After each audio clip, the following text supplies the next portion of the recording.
Hi guys, if Outlook is stuck on loading profile, then here's the fix. The very first fix you can try is try opening Outlook in safe mode. So right click on start button and click on run.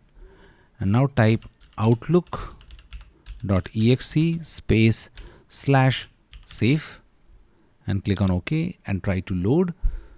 If it loads, then OK, that means some of the extension is creating a problem for you. So try deleting those problematic extensions one by one and try to find the culprit.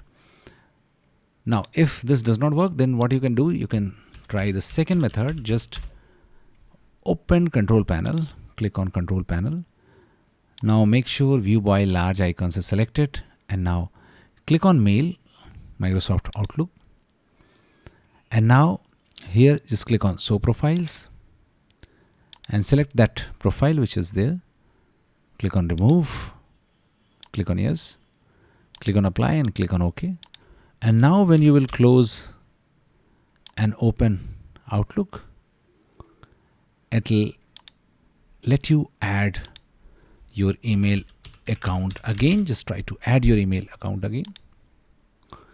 Okay.